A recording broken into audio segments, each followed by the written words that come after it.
সুপ্রিয় দর্শক, সবাইকে স্বাগত জানাচ্ছি সিলেট ভিউয়ের ভোটের হাওয়া অনুষ্ঠানে। আপনাদের সাথে আছে আমি জয়ন্ত কুমার দাস। আমরা এই ভোটের হাওয়া অনুষ্ঠানে সবসময় চেষ্টা করি একেবারে দরজা করানোর চেয়ে ত্রয়োদশ জাতীয় সংসদ নির্বাচন, সেই নির্বাচনে যারা প্রার্থী হয়েছেন, বিভিন্ন রাজনৈতিক দলের যে প্রতীক রয়েছে সেই প্রতীক নিয়ে যারা প্রার্থী হয়েছেন, যারা ইতিমধ্যে ভোটারদের দ্বারে দ্বারে যাচ্ছেন, প্রচারণায় ব্যস্ত সময় পার করছেন, সেই প্রার্থীদের আমরা এই অনুষ্ঠানে আমন্ত্রণ জানাই। জানার চেষ্টা করি তাদের স্বপ্ন সম্ভাবনার কথা, জানার চেষ্টা করি তাদের স্বপ্নের যে আসনের হয়ে তারা প্রতিনিধিত্ব করতে চান জাতীয় সংসদে, সেই আসন নিয়ে তাদের ভাবনার কথা জানার চেষ্টা করি। আজকের ব্যতিক্রম নয়, আজকে আমাদের সিলেট ভিউয়ের ভোটের হাওয়া অনুষ্ঠানে আমন্ত্রিত অতিথি হিসেবে উপস্থিত আছেন সিলেট 4 আসনের বিএনপির মনোনয়ন প্রত্যাশী হেলাল উদ্দিন আহমেদ। জানিয়ে রাখতে চাই, সিলেটের জেলার 6টি আসনের মধ্যে 4টি আসনে মনোনয়ন যারা পেয়েছেন তাদের নাম ঘোষণা করা হয়েছে। 2টি আসনের নাম ঘোষণা করা হয়নি, একটি হচ্ছে সিলেট 4, আরেকটি হচ্ছে সিলেট 5। সেই সিলেট 4 আসন নিয়ে এখনো ধোঁয়াশার মধ্যে দল এবং সাধারণ মানুষজন অপেক্ষা করছে এই আসনে কাকে মনোনয়ন দেয় ধানের শীষ। অন্যদিকে সিলেট 5 একই অবস্থানে আছে। সিলেট 4-এর বিএনপির মনোনয়ন প্রত্যাশী হেলাল উদ্দিন আহমেদ আছেন আমাদের সাথে, যিনি সিলেট জেলা বিএনপির উপদেষ্টা। আপনাকে স্বাগত সিলেট ভিউ ভোটের হাওয়া অনুষ্ঠানে। কেমন আছেন? আলহামদুলিল্লাহ আছি ভালো, আপনি কেমন আছেন? জি, আমিও ভালো আছি। আপনাকে অসংখ্য আমাদের সময় দেওয়ার জন্য। যেহেতু সামনে নির্বাচন, প্রচারণা ইতিমধ্যে আপনি করছেন, কেমন চলছে আপনার প্রচারণা? আলহামদুলিল্লাহ, আমার প্রচারণা চলতেছে খুব ভালোই। প্রতিদিনই প্রোগ্রাম চলতেছে, 2-3টে প্রোগ্রাম আমার চলতেছে। এগুলোই, আমাদের তো নির্বাচন খুবই সন্নিকটে, এই জন্য যতটুকু চেষ্টা ভোটারদের দুয়ারে দুয়ারে যাওয়া ততটুকু করে যাচ্ছে। জি, আপনি সহ আপনার এই আসনে বিএনপির বেশ কয়েকজন নেতা আছেন যারা এই ধানের শীষ প্রতীকে নির্বাচন করতে চান এই আসনে। এবং জানিয়ে রাখতে চাই আপনাকে, আপনার যে আসন সেটা হচ্ছে গোয়েনঘাট, কোম্পানিগঞ্জ এবং জৈন্তাপুর, এবং 3টাই সীমান্তের জনপদ। এই আসনে কাজ করাটা অনেকটা কঠিন, আবার কাজ করলে পিছিয়ে পড়া জনপদকে এগিয়ে নেওয়ার প্রচুর সুযোগ রয়েছে, বিশেষ করে পর্যটন খাত। কাজে এই আসনে যিনি প্রার্থী হবেন তার কাজ করার অনেক জায়গা রয়েছে। আপনি সহ আপনার এই দলের অনেকেই মনোনয়ন প্রত্যাশী আছেন। আপনি কেন মনে করছেন বাকিদের থেকে আপনি এগিয়ে আছেন বা দল আপনাকেই মনোনয়ন দিবে? আসলে আপনি একটু আগে বলছেন খুব কাজ করা কঠিন। আমার কাছে ওই এলাকায় কাজ করাটা এত সহজ মনে হচ্ছে। কেন জানেন? কারণ ওই এলাকায় আমার বেড়ে ওঠা, ওই এলাকায় আমার জন্ম, তাই আমার কাছে এই কাজ করাটা খুবই সহজ মনে হচ্ছে। হ্যাঁ, আমরা পিছিয়ে পড়ে গেছি, কারণ আমাদের সঠিক নেতৃত্বের অভাব ছিল। আমাদের পিছন যারা ছিল তারা কিন্তু কাজ, এই পিছনে এই স্বৈরাচার সরকারের যে ছিল সে কিছু করে নাই।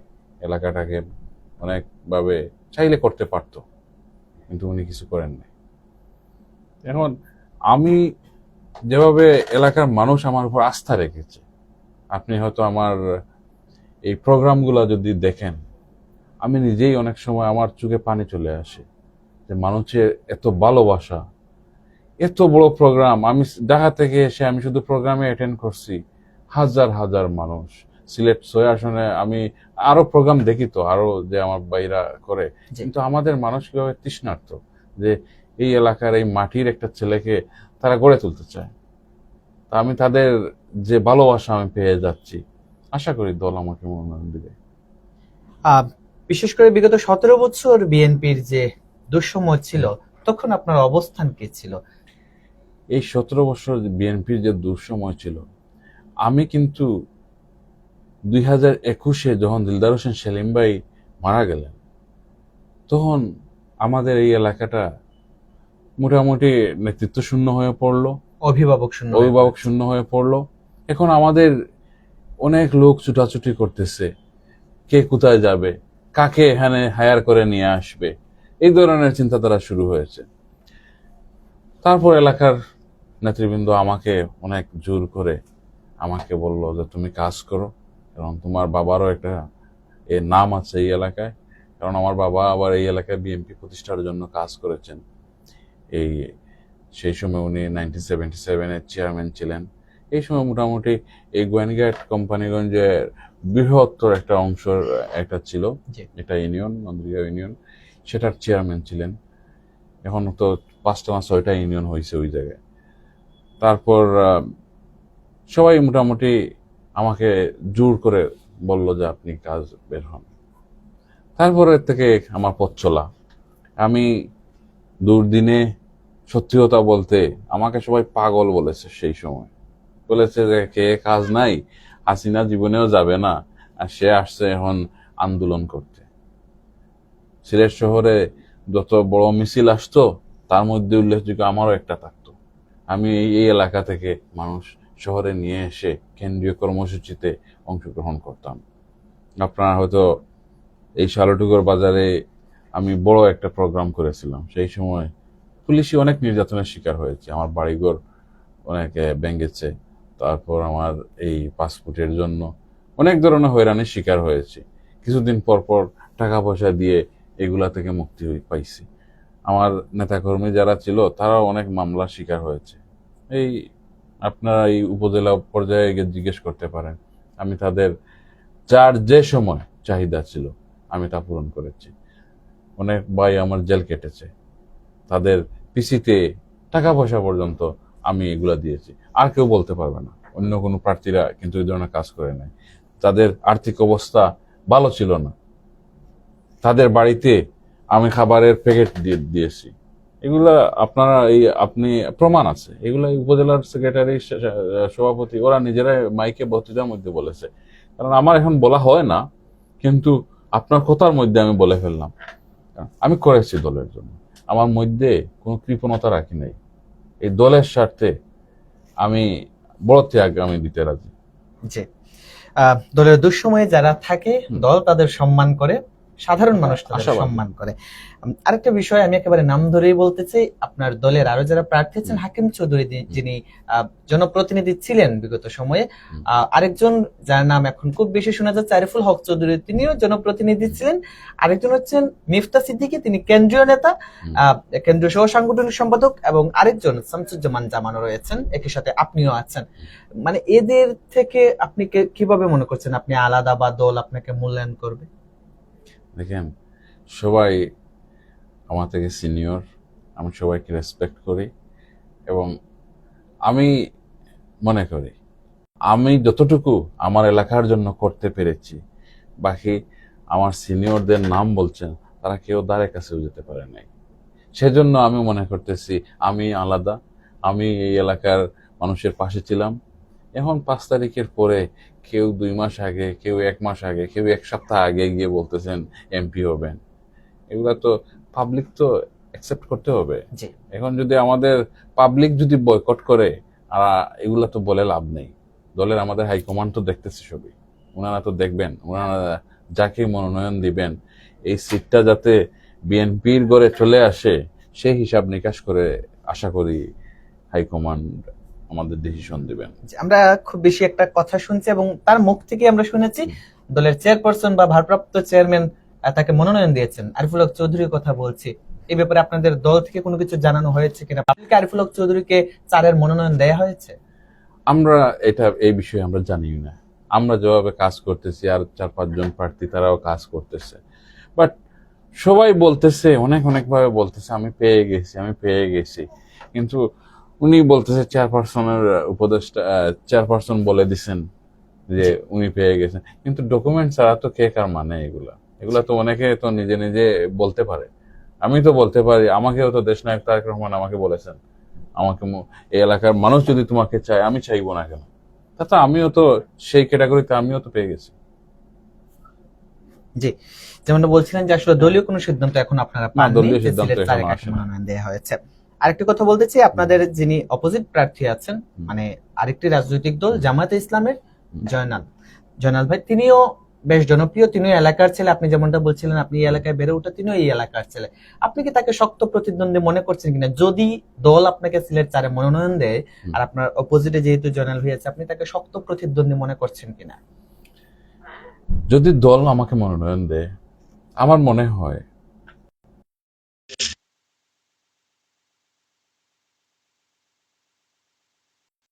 এবার মানুষ যেভাবে উৎসাহ উদ্দীপনা নিয়ে আছে, আগ্রহ প্রকাশ ভোটে যাওয়ার জন্য, আমার মনে হয় 4.5 লাখ ভোট কাস্ট হবে। আপনি হিসাব নিয়ে দেখেন, যদি আমি প্রার্থী হই 4 লাখ ভোট আমি পাবো, বাকি 50,000 বাকি যারা আছে সবাই ভাগ করে নিয়ে যাবে। এতটুকু আমার কনফিডেন্স। আমি দাঁড়ালে এখানে দল মত কিছু থাকবে না, সবাই আমাকে ভালোবাসে, কারণ ওই এলাকার নতুন মুখ। তাছাড়া সবাই আমার সাহসের প্রশংসা করে, জি যে আমি এই বয়সে আমি যে সাহস করেছি। আমি তো আমার এলাকার ভাইদের বলি, আজকে আমি সাহস করেছি, আমি চাই আগামীতে আরো তরুণরা সাহস করুক, কারণ মুরব্বীরা ওরা রিটায়ারমেন্টে যেতে হবে, তো তাদের তো সব সময় ওরা রাজনীতি করলে আমাদের সুযোগ দিতে হবে। জি তাই আমার মনে হয় এটা আমার এলাকার মানুষ, এই এলাকার মুরব্বী বলেন, তরুণ বলেন, আমার ছোটরা সবাই ভালোভাবে নিয়েছে। জি আরেকটা বিষয় আমরা দেখছি, যে যে আসনে মনোনয়ন দিয়েছে ধানের ছড়া, তারা তো ইতিমধ্যে প্রচারণা করছে। যে যে আসনে দেয়া হয় নাই, অনেকে বলছে সেই আসনটা জুটে চলে যেতে পারে, সমঝোতায় চলে যেতে পারে। সেক্ষেত্রে যদি সিলেট 4 আসন সমঝোতায় দেয় বা শরিক দলকে দেয়া হয়, মানে তখন আপনার অবস্থান কি হবে হেলালুদ্দিন আহমেদ? দেখেন, আমরা এই বাংলাদেশ জাতীয়তাবাদী দল বিএনপির আমরা একজন কর্মী, এটাই আমাদের পরিচয়। আমার বাবা 1977 থেকে এই জাগদল থেকে আমার এই দলে, উনি শহীদ রাষ্ট্রপতি জিয়াউর রহমান সত্যায়িত ফোরামে উনি আমাদের এলাকায় বিএনপি প্রতিষ্ঠার 2-4 জন লোকের সাথে উনিও একজন ছিলেন। তাই উনি আমৃত্যু সভাপতি ছিলেন আমাদের এই এলাকায়, ইউনিয়নে জেলারও পোস্টে ছিলেন। তো আমাদের কোনো সময় বিএনপির বাহিরে যাবার প্রশ্ন ওঠে না। আমরা দলের নিজের স্বার্থে আমরা কাজ করি না, আমার বাবাও করেন নাই, আমিও আশা করি করবো না কোনোদিন। আমরা এই দলের স্বার্থে আছি। দল যেটা আশা করি দল একটা ডিসিশন দিবে সেটা আমরা সবাই মাথা পেতে নেবো, এটা তো মানে দলের সিদ্ধান্ত মেনে নিয়ে কাজ করবেন। অবশ্যই এটা তো করতে হবে। জি আপনি যেহেতু সিলেট 4 আসনে মনোনয়ন প্রত্যাশী, আপনি অবশ্যই, আপনি বলেছেন আপনি এই এলাকার ছেলে, আপনি এলাকার সমস্যাগুলো ভালো বলতে পারবেন, চিহ্নিত করে করে কাজ করতে পারবেন। আপনি যদি দল যদি আপনাকে মনোনয়ন দেয়, আপনি যদি এমপি হন, যদি আপনি জাতীয় সংসদে যান, তাহলে সিলেট 4 আসন নিয়ে আপনার স্বপ্ন আর সম্ভাবনার কথা শুনতে চাই। কোন কোন বিষয়গুলো নিয়ে কাজ করবেন? আমি দেখেন, সিলেট 4 আসনকে পর্যটন খ্যাত এলাকা বলা হয়। এরপরে এখানে বিশাল একটা সমস্যা হচ্ছে আমাদের শ্রমিকরা, লক্ষ লক্ষ শ্রমিক, তাদেরও একটা কর্মসংস্থানের ব্যবস্থা করতে হবে। পাথর উত্তোলন আপনি ম্যানুয়াল পদ্ধতিতে, যেভাবে এলাকার ভারসাম্য, এই পরিবেশটাও যাতে এনভায়রনমেন্ট ঠিক থাকে, তার এইভাবে রেখে সরকারিভাবে সরকার যেভাবে প্রকৌশলী দিয়ে বলবে এরকম পাথর তুললে এটা এলাকার কোনো ক্ষতি হবে না। পাথরের এমন এক সিস্টেম, আমি জানি না আপনারা জানেন কিনা, ওই পাথরগুলা ভারত থেকে চলে আসে, এই যে পানির সাথে চলে আসে। এখন এমন এক অবস্থা হয়েছে, যে জায়গায় আসতো ওই জায়গায় বাঁধ হয়ে গেছে। এখন পাথর আসতে আসতে আসতে আসতে ওই জায়গাটা একদম স্টক হয়ে গেছে। ওই জায়গাটা সামান্য একটু যদি ড্রেন করে দেওয়া হয়, প্রতি বছর কোটি কোটি টাকার পাথর আসবে। এগুলো আমাদের সিস্টেমটাকে নষ্ট করে দেওয়া হয়েছে। এটা শ্রমিকের একটা কর্মসংস্থান দিতে হবে প্রথমত। দ্বিতীয়ত, এই এলাকায় পর্যটনের স্পট, আপনি অনেক পর্যটনের স্পট আছে, কিন্তু ওইগুলাতে যাওয়ার মতো পরিবেশ নাই, রাস্তা নাই, যাতায়াত ব্যবস্থা খুবই বাজে অবস্থা। আমি যদি সুযোগ পাই, আমি এমন কিছু করব যে পর্যটন তো ন্যাচারালি গিফটেড, বাট আমরা কিছু যেমন আমরা ম্যানুয়ালি কিছু করব, পার্ক করব। এই এলাকায় গেলে যে মানুষটা শুধু এই ন্যাচারাল ভিউ দেখলো, তার সাথে কিছু কৃত্রিম কিছু দেখে আসুক, এগুলা করব। যদি আমরা রাস্তাঘাট সুন্দর করে আমরা সাজাই, কিছু পর্যটক ওইদিকে গেলে বসার মতো স্থান দিলাম, রাস্তাঘাটে মোটামুটি এই ভিউটা সুন্দর উপভোগ করতে পারে। তারপর এই রাস্তায় যে রাতে হলেও, যেমন আপনি কক্সবাজার থেকে যদি আপনি এই ঢাকায় আসেন বা চিটাগাং আসেন, রাস্তার মধ্যে সেফটি ব্যবস্থা আছে, আপনি আসতে পারবেন। এই ধরনের সেফটি জোনও আমরা করব। ব্যবসায়ীরা যাবে ওই এলাকায় গিয়ে, অনেক হোটেল, রিসোর্ট, রেস্টুরেন্ট, অনেক কিছু তারা করতে পারবে। অনেক ভাবে এই এলাকা উন্নয়ন করতে পারবে। ইন্ডাস্ট্রিয়ালিস্টরা যাবে, তারা ইন্ডাস্ট্রি করবে। এই ধরনের সুযোগ অপরচুনিটি আমি দেব। জি। আজকে আমাদের দেখেন, আমাদের এই জনতায় গ্যাস আছে, কিন্তু গ্যাসটা কিন্তু জনতার মানুষ নাই, পায় না। এ থেকে লজ্জাজনক আর কি হতে পারে যে আমার জনতার মানুষ সে গ্যাস দিয়ে আপনি ব্যবসা করতেছেন, আর আমার জনতার মানুষ এই পাচ্ছে না। দুঃখজনক। এটা কি, এটা এটা কোন ধরনের বিচার? আমি তো, যদি আল্লাহ আমাকে সুযোগ করে দেন, ইনশাআল্লাহ আমি এগুলা চেঞ্জ করে ফেলবো। চিকিৎসা খাত, শিক্ষা খাত নিয়ে কি কাজ করবে? চিকিৎসা খাত, এই আর একটা কথা। চিকিৎসা খাত তো আমাদের নামে মাত্র হসপিটাল আছে, যে না বলবো না, সাইফুর রহমান সাহেব দিয়ে গেছেন, কিন্তু এগুলা চলছে না। এগুলা মনে করেন যেই সময় ছিল সেই সময়, এখন 1996-এর 95-এর যে টাইম, আর এখন হলো 2025, কতটুকু gap, 30 years gap.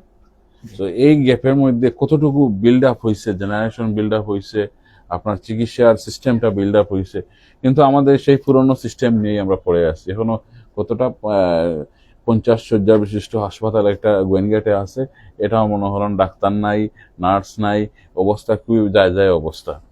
Same Companiganj বলেন, জয়ন্তা বলেন, এগুলা নামে মাত্র কিছু আছে। তবে আমি যদি এগুলা, আমি ইউনিয়ন লেভেলে চিকিৎসার ব্যবস্থা কিভাবে স্ট্রং করা যায়, প্রয়োজনে আমি নিজে প্রতিদিন একটা না একটা জায়গায় যাব, গিয়ে চিকিৎসার জায়গায় গিয়ে আমি রেট দেব, চিকিৎসা হচ্ছে কিনা।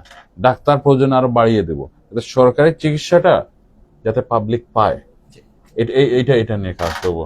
আপনি শিক্ষা খাত বললেন, আমি এই স্কুল, কলেজ, মাদ্রাসা প্রতিটা জায়গায় আমি কিভাবে শিক্ষা উন্নতি করা যায়, কিভাবে শিক্ষাকে নিয়ে এগিয়ে যাওয়া যায়, এই এমনকি টিচাররা ঠিক মতো তারা লেখাপড়া করাচ্ছে কিনা, সেই দিকেও আমি কিন্তু নজর দেব। জি, অনেকগুলো কথা আপনার সাথে বললাম, কথা বলতে বলতে একেবারে অনুষ্ঠানের শেষ পর্যায়ে চলে এসেছে। আপনার যদি কোনো বার্তা থাকে সিলেট 4 আসনের ভোটার বা সাধারণ মানুষের জন্য। ধন্যবাদ আপনাকে। আজকে আসলে প্রথমে আমি সিলেট 4 আসনবাসী সকল জনগণকে প্রথমে সালাম জানাই, আসসালামু আলাইকুম। আমি এই এলাকার সন্তান, এই সিলেট 4 আসনে আমার বেড়ে ওঠা। আমি, আমার ভাই বলেছেন আমি কতটুকু কনফিডেন্স, কারণ আমার বাড়িতে আমি কাজ করতে আমার তো কনফিডেন্স থাকবেই, কারণ আমার বাড়িতে আমি বাড়ি নির্মাণ করব, আমার তো অনেক কিছু জানাশোনা সব কিছু আছে। তাই আমি আপনাদের সন্তান হিসাবে আমি আপনাদেরকে বলবো, আমি আপনাদের এই এলাকার উন্নয়নের জন্য আমি কাজ করে যাব। আগামীতে যদি আমি সুযোগ পাই, ইনশাআল্লাহ এমন কিছু করব যাতে আজীবন আপনারা আমাকে স্মরণ রাখেন, এমন কিছু কাজ করে যাব ইনশাআল্লাহ। আর আপনার জন্য দোয়া করবেন যাতে আগামীতে দেশনায়ক তারেক রহমান আমাকে বিএনপির মনোনয়ন দান করেন, সেই আশা ব্যক্ত করে আমি এখানে শেষ করলাম। ধন্যবাদ আপনাকে। অসংখ্য ধন্যবাদ।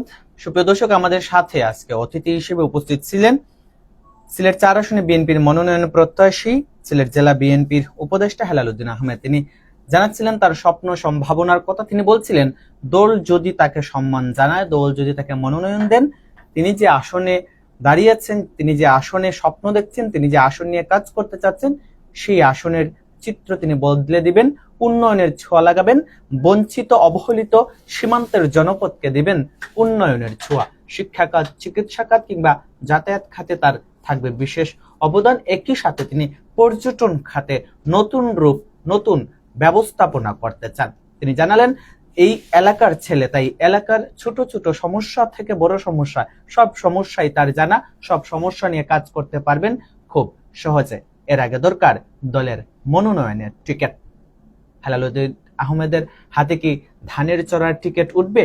এই প্রশ্ন সিলেট 4 আসনের ভোটারদের, এই প্রশ্ন হেলাল উদ্দিন আহমেদের। আজকের ভোটার হওয়া অনুষ্ঠান এখানেই শেষ করছি। সবাই ভালো থাকুন, সুস্থ থাকুন। দেখা হবে পরবর্তী পর্বে। ধন্যবাদ। ধন্যবাদ আপনাদের। ধন্যবাদ।